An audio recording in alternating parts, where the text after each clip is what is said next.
Another day, another video. So today's video is all about ringing in that new year, 2026, and essentially how I brought my mood board to life, and 6 things I'm going to be bringing into 2026. So let's get started. Now, for the last couple years, I've been making a mood board at essentially the end of each year. I do it around 3 to 2 weeks before the new year starts. And in that time, I also include my audits, everything else, and that goes into the mood board I create. So what is the mood board? Honestly, a mood board is a bunch of images or quotes or words that I put onto a collage, and I have that collage everywhere, and I mean everywhere. I have a version for my phone, my iPad, and my laptop.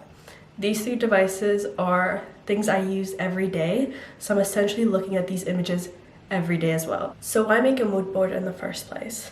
I made a mood board because I felt like I was doing a lot, but I wasn't always moving in the direction I wanted. So I was making a lot of steps, but I didn't feel like a lot of those steps were progressing me forward. Now, I wouldn't say I was necessarily unhappy, but I felt disconnected to the life I was building. I felt that the steps that I was making wasn't creating the life I wanted, nor did I even feel like I was in a life that I could do said steps. When we're talking about the mood board itself, the mood board isn't looking at fantasies or creating a fantasy life for myself. It was more about clarifying the goals I wanted, clarifying what I wanted my days to feel like. It helped create direction, not pressure, which sometimes I can feel that could occur if you were to do goal setting, and a lot of the goals that you create seem so far outreached. It also helped me put words to images for things I couldn't explain yet, whether it was discipline or being more soft or being more intentional. Sometimes I felt like I couldn't put those phrases into actual goals, so sometimes it was just easier to put images onto those words. Now, when doing a mood board, it is so important to recognize that you're not just visualizing the life you want to create, you're actively creating said life. What does that look like? For a long time, I thought if I was visualizing, it was enough. As in, if I was saving, creating the images, doing the collage, that was me working towards the goals. And in reality, that was not the case. I was just creating what I wanted for myself, but I wasn't implementing the steps to do so. So it felt like, honestly, a glass half full. I was able to do a part of it, but I left it there. I didn't add anything else to it, and therefore it didn't progress my life in any way because I wasn't working towards those goals that I so intentionally put into that mood board. It showed me that visualization creates clarity, but action gives meaning to that. So once again, visualization creates clarity, but action gives meaning behind it. What does that mean? So if we're gonna break that down further, that essentially means that without any action to back your words, to back that mood board, you can't really make the progress you want to make. And a lot of those times, the progress that you want to make is very unglamorous. It's taking those small habits and implementing them, the consistency, doing that same thing over and over again. And it's so unglamorous, but a lot of times that's the side of creating the mood board or creating your dream board or creating those images or collages that tends to be forgotten.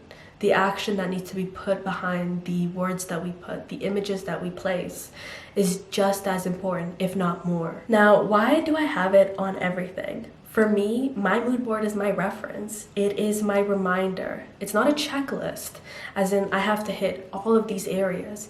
It's a reminder of what I want for myself, what I'm trying to work towards. And it also reminds me to ask, does this choice align with the life I'm trying to build? Because sometimes the images, as the time goes on throughout the year, aren't relevant. I've taken my life in a different direction, and that's fine. At that point, you pivot. You make those slight little moves in the mood board, and then you have a new one just like that for the rest of the year that you can look back on as a reminder. And don't hold yourself completely to it. You need to give yourself that grace. Now, I want to be clear. This isn't about having everything figured out or executing it perfectly, because that's not realistic. That's not how life is. It's not perfection.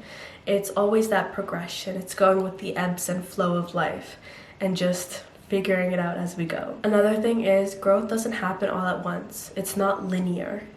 It doesn't go at this straight trajectory. It has, once again, those ebbs and flows, but it's our jobs to recognize where we're at and where we want to be and start propelling ourselves in that direction. Some days look like my mood board, which are great. Other days, yeah, very far off, as far as could be from a mood board. And both of those days are equally as valid. Both of those days are equally as important, because once again, that's how life is. It throws you a sideball and you just adjust, essentially. So the main thing about a mood board that I always try to remember is that the true goal was never to become flawless. It was never to become a perfect version of myself. It was just to become a more present version of myself. And that is something that I always work towards, and I always have my mood boards reflect. So that is essentially how I was able to take the life that I wanted to create and from those images and actually replicate it. Here are some examples. So last year, which is 2025, crazy to say, one of my big goals was to get a house. So this is the picture and that is the result. So I got my first home at the beginning of the year and we're still going strong with it. The second is spend more time with family. So this is the picture and we actually replicate it. I don't even want to say intentionally, because when we took this picture, it wasn't in my mind that I actually had the photo on my mood board, but this is the picture. And it's one of my favorite pictures of us to this date right now. So that was top tier.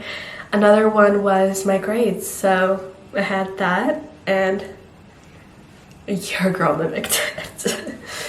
So that was incredible. It was truly a great year. It was a year that I don't think I will ever be able to stop talking about, so get ready to be real annoyed about me. But it was also a very hard year. There's a lot of obstacles, there's a lot of challenges, but that's just how life is. So how did I bring my mood board to life? Now that we know the foundation of the mood board, what I did, the why behind it, this is what I did to bring the mood board to life and translate it to my reality. I focused on identity, not just goals.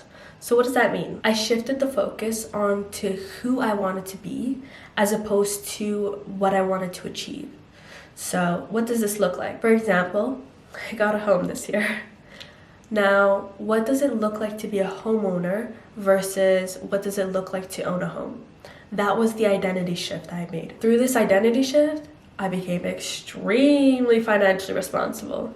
This was the year I stuck to a budget. This was the year I got my finances in line. I've always been financially conscious, but this was the year that I really focused on my finances, and I really just, I think, sat myself down and did a serious assessment of what I wanted, what I had, and what it would take to achieve that. And this was the year your girl budgeted. I'll show you all my budget. This is what it looks like, my monthly budget. I started that, I want to say in June, so halfway through the year. That's when I made this realization. And I followed that through into December, and you best believe I'm bringing this into January, because it was so beneficial for me to see the numbers and actually confront or actually recognize my day-to-day spending, because your girl was making purchases that she did not need to be making.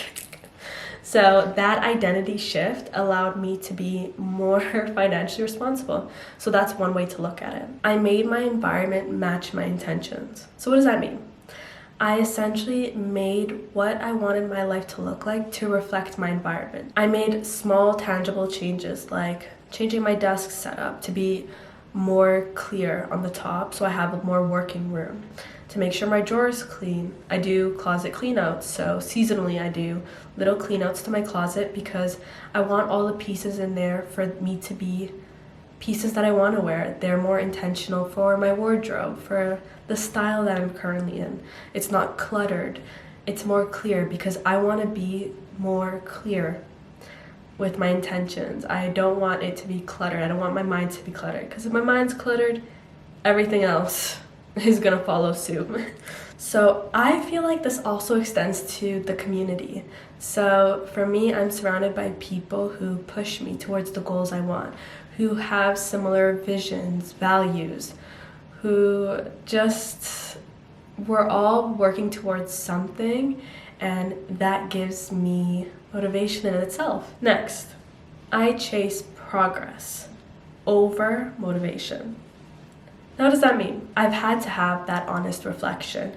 I've had to have that honest conversation with myself where some of the days, they don't match my mood board. And why is that? Recognize the importance that, yes, both days are valid, but what happened today that didn't match the way I wanted to go? Being more intentional, being more reflective, and seeing what changes can come about, if any. And why showing up imperfectly matters more, because at the end of the day, that's showing up.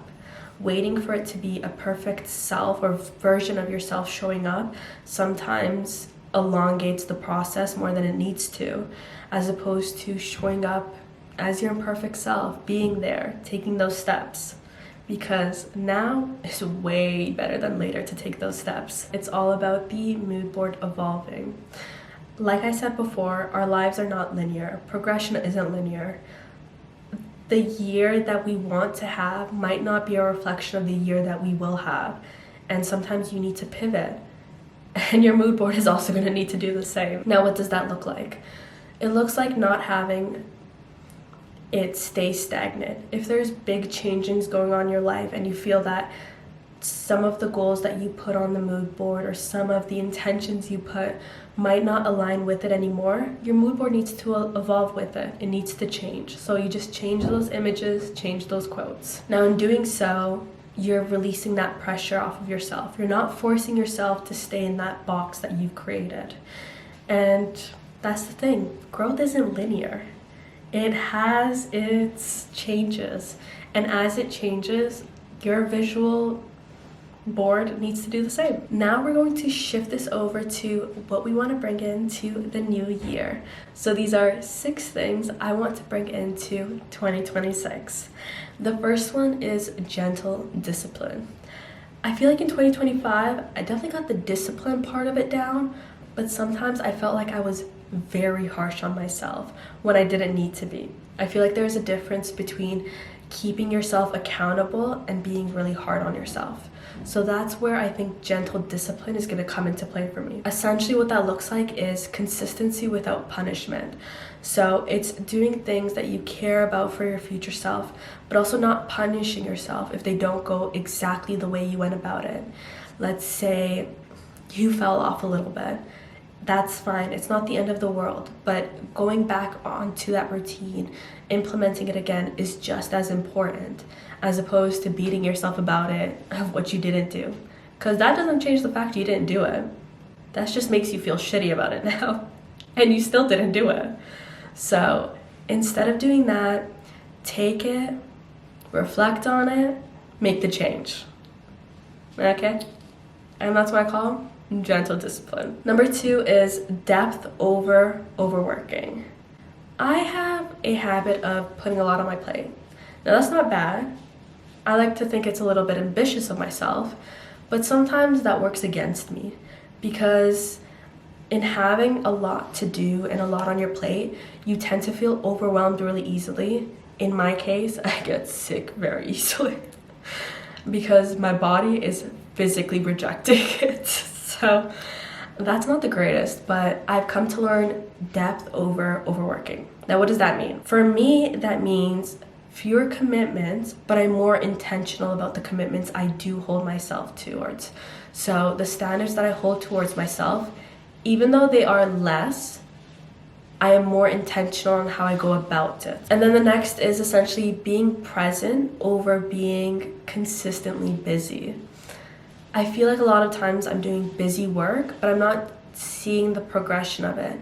And that's because I feel like a lot of times I have so many eggs in so many baskets that I'm not able to see any progress, because even though I'm doing a lot of that work, it's not going much further because it's in all of those places.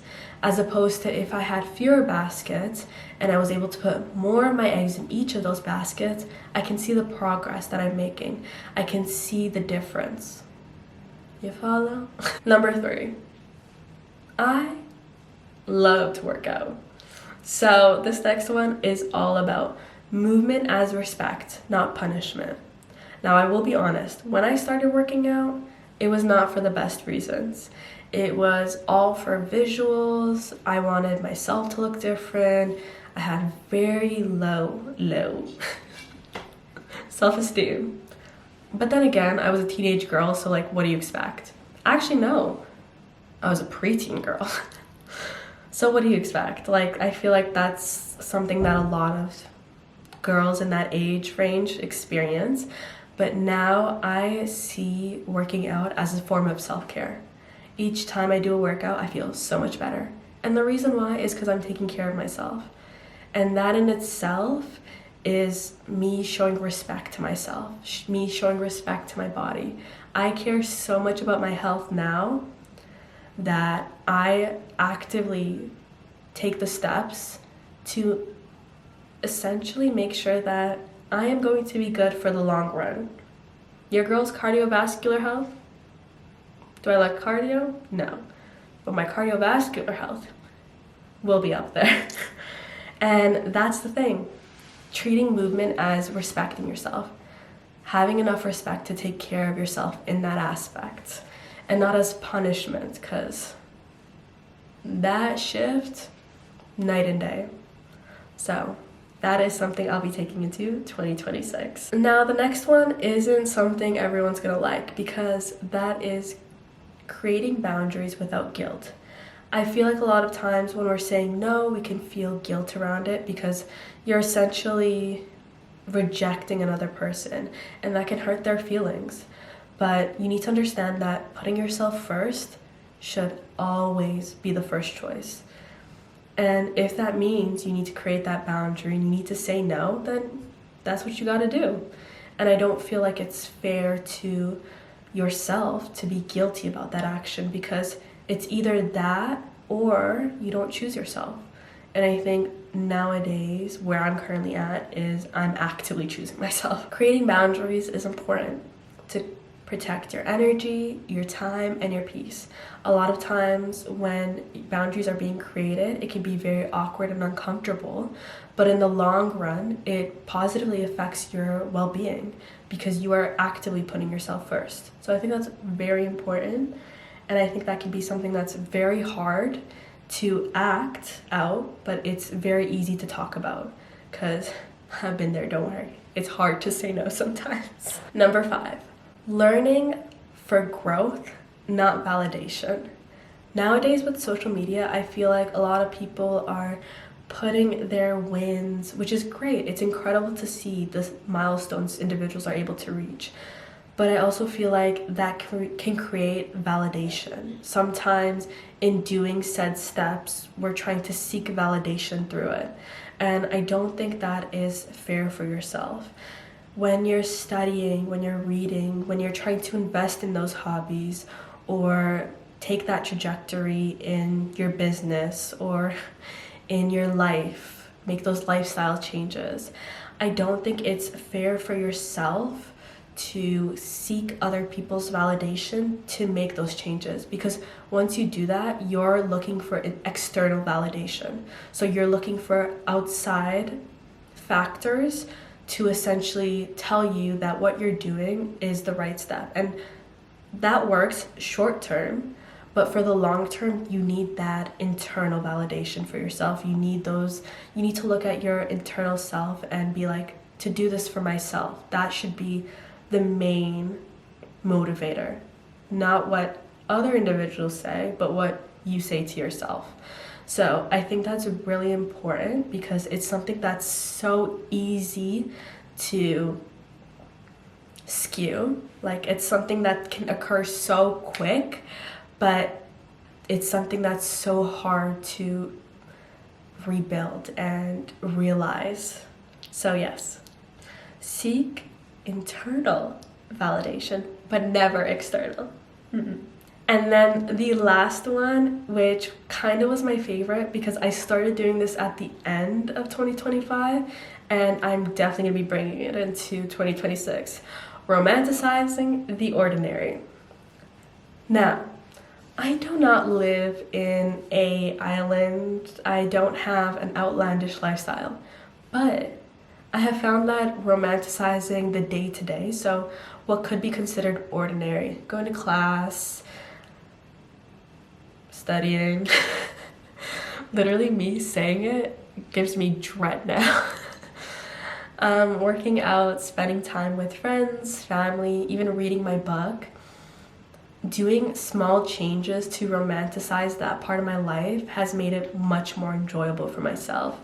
It's made it something that I can look forward to because I've made those small changes. For example, reading my book. If you put on your cute PJs or a cute little set, throw on some tea or whatever beverage you like, that's romanticizing your life. If, let's say, you're working out, my favorite thing when I work out is putting on a cute workout fit. That small little change does romanticize the ordinary, but it just makes the experience so much more fulfilling. In doing these small changes, I'm finding meaning in those routines. So essentially, the theme of this is what you hope to carry forward into 2026, and look back on your previous mood boards and see it with compassion. See how far you've come, the progress. See different goals you might have had, and remind you that maybe you want to pursue that again in 2026. I feel like you don't need a new life to start over. You just need to move differently in this one that you already have. So that is essentially it for today's video. I hope y'all enjoyed, and yes, if you have any suggestions on what you want to bring into 2026 or what you want us to bring into 2026, leave them down below. I hope you guys enjoyed today's video, and I'll see y'all next time. Bye!